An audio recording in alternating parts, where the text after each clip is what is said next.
BC కులాల ఐక్యత. నా పేరు నరా సుధాకర్, బీసీ సంక్షేమ సంఘం జిల్లా అధ్యక్షుడిని. సో మేము గత కొన్ని రోజులుగా బీసీల హక్కుల కొరకు పోరాడుతున్నాం. గతంలో ఈ ప్రభుత్వము 42% రిజర్వేషన్ ఇవ్వాలని చూస్తే కొందరు అగ్రవర్ణాల దురహంకారులు కోర్టులో కేసేసి దాన్ని ఆపడం జరిగింది. సో దానికి వ్యతిరేకంగా ప్రతి దగ్గర జేఏసీలు ఏర్పడ్డాయి. ఇక్కడ నరేష్ గారి ఆధ్వర్యంలో జేఏసీ ఏర్పడ్డది, నందిపేట ప్రతి దగ్గర జేఏసీలు ఏర్పడ్డాయి. ప్రతి ఒక్క బీసీ బిడ్డ యొక్క ఆలోచన ఒకటే, మనకు దామాష ప్రకారం మనకు కావాల్సిన హక్కులు మనకు కావాలి, మనం ఎంతో మనకు అంత వాటా కావాలి. ఈరోజు చూస్తుంటే బాబాసాహెబ్ అంబేద్కర్ దయ వల్ల ఎస్సీ ఎస్టీ సోదరులకు వారికంత వాటా వస్తుంది. మోడీ గారు ఎటువంటి లెక్కలు లేకుండానే ఈడబ్ల్యూఎస్ పేరుతో అగ్రవర్ణాల పేదల పేరుతో అగ్రవర్ణాలకు 10% రిజర్వేషన్లు కల్పించారు. ఈనాడు మేము అటు ఎస్సీ ఎస్టీ సోదరులకే కానీ అగ్రవర్ణాల పేదలకు కానీ బీసీల వెళ్ళడం వ్యతిరేకం కాదు. కానీ ఈరోజు మన తెలంగాణ ప్రభుత్వం వచ్చిన తర్వాత లెక్కలు తీసి దాదాపు 56% బీసీలు ఉన్నారని తీసిన తర్వాత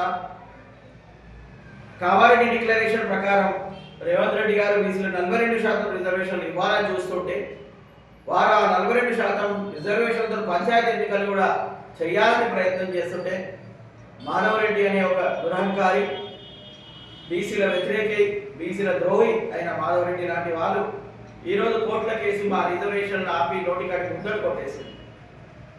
మేము బాధపడ్డాం, కోర్టులకు వెళ్ళాం, ఎక్కడ కూడా న్యాయం జరగలే, ఇంకా అది అక్కడే ఆగి ఉన్నది. సో ఇక్కడ పంచాయతీ ఎలక్షన్స్ వచ్చినాయి. మనకున్న ముందున్న కర్తవ్యం ఒకటే, మనం ఎంతో మనకంత వాట రావాలి.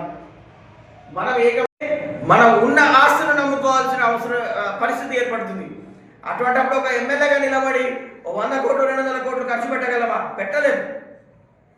కానీ మనం అప్పుడు ఖర్చు పెట్టినప్పుడు గెలవలేని పరిస్థితి ఉన్నప్పుడు, చట్టసభలో వెళ్ళినప్పుడు మనం ఎట్లా మన కులాలకు మన బీసీలకు న్యాయం చేసుకోగలుగుతాం? పక్కవాడు చేయడు. సామెత ఉంది, మనవాడు వడ్డించడు ఏ మూలకున్నా అని ముక్కలు వస్తాయి అన్నట్టు. మనవాడు చట్టసభల్లో ఉంటేనే మనకు హక్కులు వస్తాయి, మనకు అన్నీ చేరుతాయి, రేపు తెల్లారి ఎన్నో వస్తాయి. ఈ ప్రభుత్వాలు ఎంతసేపు ఉచితాలు అనే ఉద్దేశంతోనే మనల్ని అక్కడనే ఉంచేస్తుంది.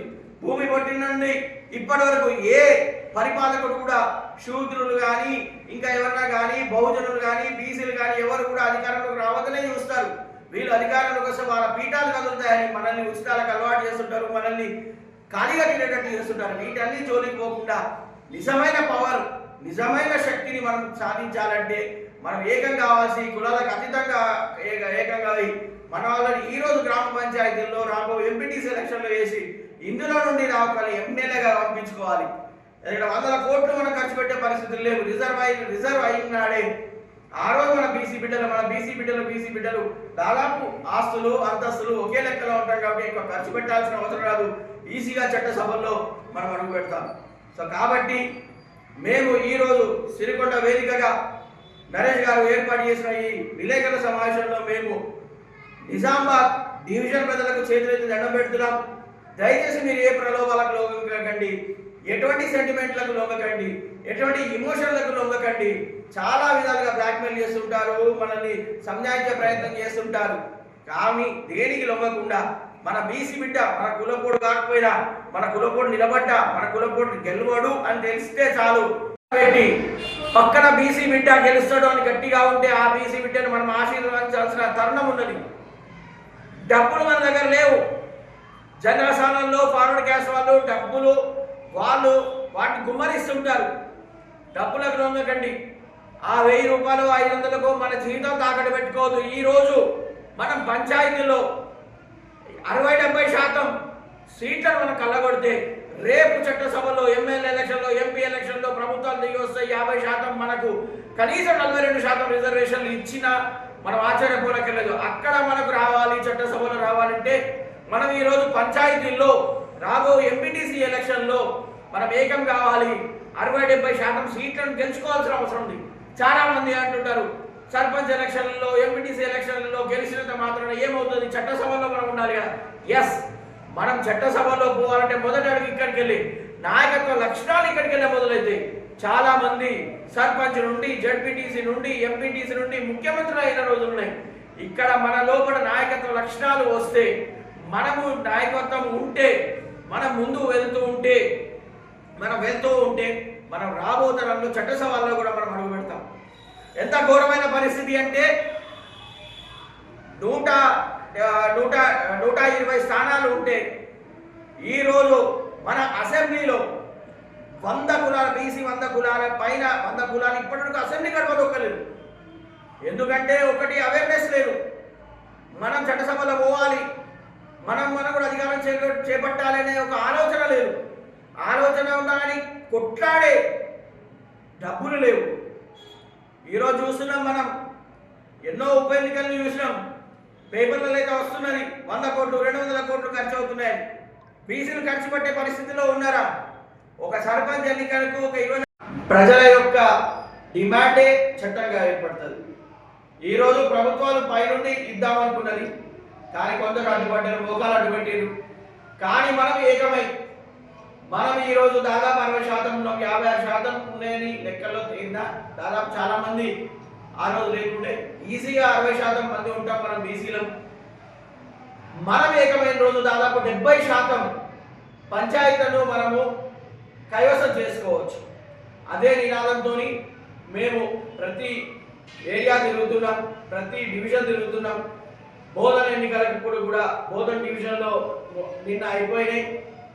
దాంట్లో కూడా మంచి ఫలితాలు వచ్చినాయి. మేము చాలా సంతోషిస్తున్నాం. బీసీలు ఏకమైపు 60% పైగా బీసీలు గెలవడం జరిగింది. జనరల్లో దాదాపు 50% పైన కూడా బీసీలు గెలవడం జరిగింది.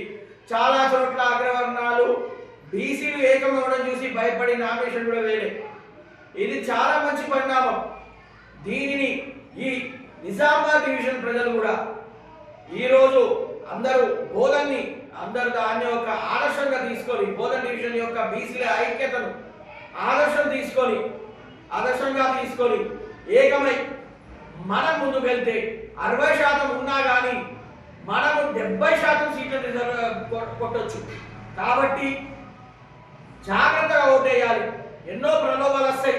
మనకులో కూడా నిలబడ్డారంటారు, పైసలు అంటారు, సెంటిమెంట్ అంటారు, చదువుకున్నామంటారు, ఒక వాడగట్టడం అంటారు, అదంటారు, ఇదంటారు. చాలా ప్రలోభాలకు, ఇమోషన్స్కు, సెంటిమెంట్స్కి మనల్ని ప్రలోభాలకు గురి చేసే అవకాశం ఉన్నది. కాదు, ఈరోజు మనం మన జాతి కొరకు ఆలోచించాల్సిన అవసరం ఉన్నది.